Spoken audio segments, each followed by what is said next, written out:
Hey, class. I was just pulling faces, waiting for it to start, and I think you caught me looking a little silly.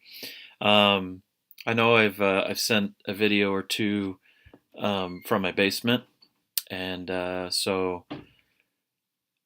I apologize for the T-shirt, for the messy room, but it's Friday of spring break. Had a couple days off of work. Me and my family had a nice little trip together, and just wanted to get the grading done and get this video made for you for this next week. And anyways, you're finishing up the book of Mosiah, and you're starting the book of Alma, and uh,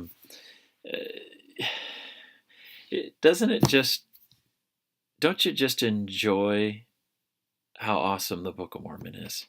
Because I was about to say, this part of the book is really going to start, picking up steam, and you're going to have some great stories, because we're getting into Alma and the sons of Mosiah, and following their conversion, they have their desire to share the gospel. That since their heart has been changed, they want to go out and they want to teach, and they want to go to the people that have created so many problems for the Nephites. They want to go out to the Lamanites and preach to them. And anyways, and so I almost said that a minute ago, and it just kind of hit me going, well, it's not like the first part of the Book of Mormon has been bad anyway.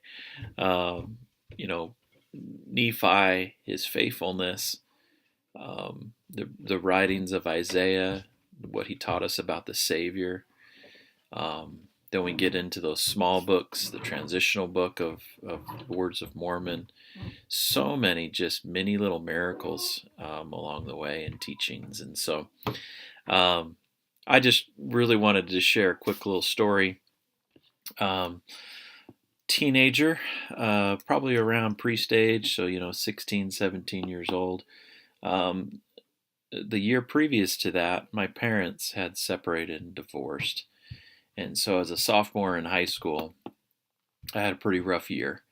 And but there was a friend that came into my life that really just kind of carried me along, and we kind of helped each other out. This friend's name was Debbie, um, and she had a bad family situation as well, and so we kind of help each other out. And the reason why I'm bringing up this story is just kind of as a little introduction to Alma chapter 5. Um, it's a chapter that has up to 50 different questions. It's Alma going to a group of people that are not doing their best.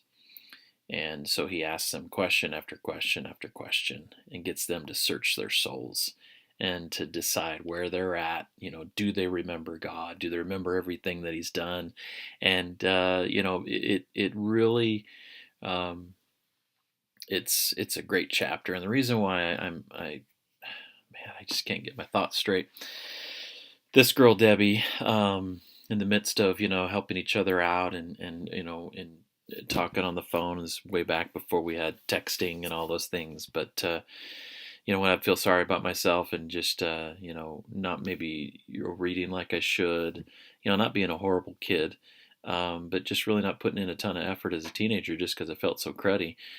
She said, "You know what, Rob, you need to read Alma chapter 5." And she says, anytime that I want to understand where I'm at and what I need to improve upon, she said, I read that chapter.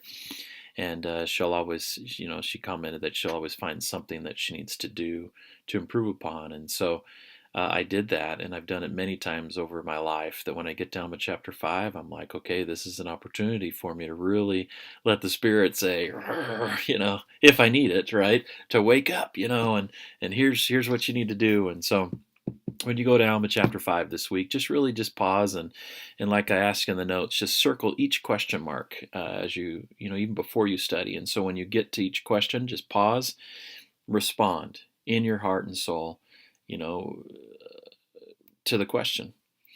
Following Alma 5, Alma 6, and specifically 7. Beautiful, beautiful vision of the Savior and his atonement. And it's a wonderful close to searching soul to that there's hope.